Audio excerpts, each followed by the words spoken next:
नमस्कार, आप देख रहे हैं 24 न्यूज। मैं हूं आपके साथ पूर्णिमा। बुलेटिन में सबसे पहले बात करेंगे महाराष्ट्र की डिप्टी सीएम सुनेत्रा पवार की, जो अपना पद संभालने के बाद एक्शन मोड में नजर आ रही है।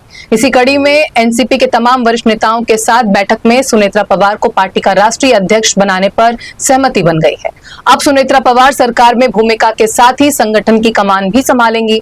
ऐसा माना जा रहा है कि अजित पवार की सियासी विरासत को आगे बढ़ाने के लिए सुनेत्रा पवार पूरी तरह से तैयार है। एनसीपी नेताओं की बैठक में सुनेत्रा पवार को एनसीपी की नई राष्ट्रीय अध्यक्ष बनाए जाने पर सहमति जताई गई है। एनसीपी के राष्ट्रीय कार्यकारी अध्यक्ष प्रफुल्ल पटेल ने सुनेत्रा पवार के नाम का प्रस्ताव रखा, जिसे सभी विधायकों ने हाथ उठाकर अपना पूर्ण समर्थन दिया।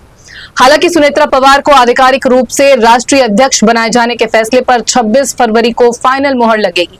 वहीं एनसीपी के दोनों गुटों के प्रस्तावित विलय पर विचार विमर्श की मांग के बीच पार्टी नेताओं के साथ डिप्टी सीएम सुनेत्रा पवार ने बैठक भी की। इस दौरान विलय के मुद्दे पर चर्चा तक नहीं हुई। ऐसे में सवाल उठता है कि एनसीपी के मर्जर प्लान पर क्या पूर्ण विराम लग चुका है। डिप्टी सीएम बनने के बाद सुनेत्रा पवार ने पहली बार एनसीपी विधायकों और वरिष्ठ नेताओं के साथ बैठक की। सुनेत्रा पवार ने कदम कई नेताओं के उन बयानों के बाद उठाया है जिनमें उन्होंने कहा था कि कोई भी निर्णय लेने से पहले पार्टी नेताओं की राय को ध्यान में रखा जाना चाहिए। इसके साथ ही ये बात भी उठी थी कि सभी विधायकों की एक बैठक बुलाई जानी चाहिए, जिसमें इस मुद्दे पर विस्तार से चर्चा की जाए और विलय पर सामूहिक निर्णय लिया जाए।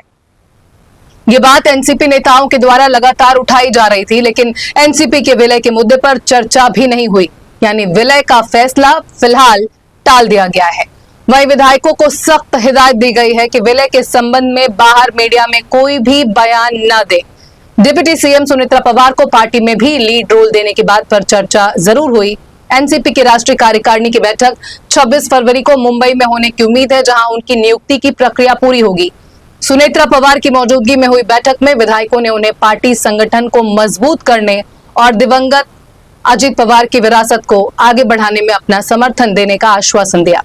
एनसीपी के कार्यकारी अध्यक्ष प्रफुल्ल पटेल, राज्य इकाई के प्रमुख सुनील तटकरे और वरिष्ठ पार्टी मंत्री छगन भुजबल ने बैठक को संबोधित किया और एनसीपी के विकास में अजित पवार की भूमिका और राज्य भर में इसके विस्तार की उनकी इच्छा को याद किया। डिप्टी सीएम सुनेत्रा पवार ने अजित पवार के साथ अपने सियासी जुड़ाव और उन परिस्थितियों के बारे में विस्तार से बताया जिनके कारण वो विधायक दल की नेता और उप मुख्यमंत्री बनी। उन्होंने एनसीपी विधायकों से कहा कि मैंने पार्टी को एकजुट रखने और उसकी स्थिति को मजबूत करने के लिए नई जिम्मेदारी स्वीकार करने का फैसला किया है।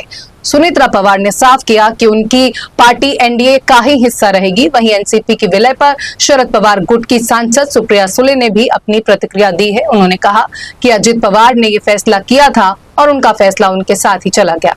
वहीं एनसीपी एसपी के एनडीए में शामिल होने के सवाल पर सुप्रिया सुले ने कोई स्पष्ट जवाब नहीं दिया है।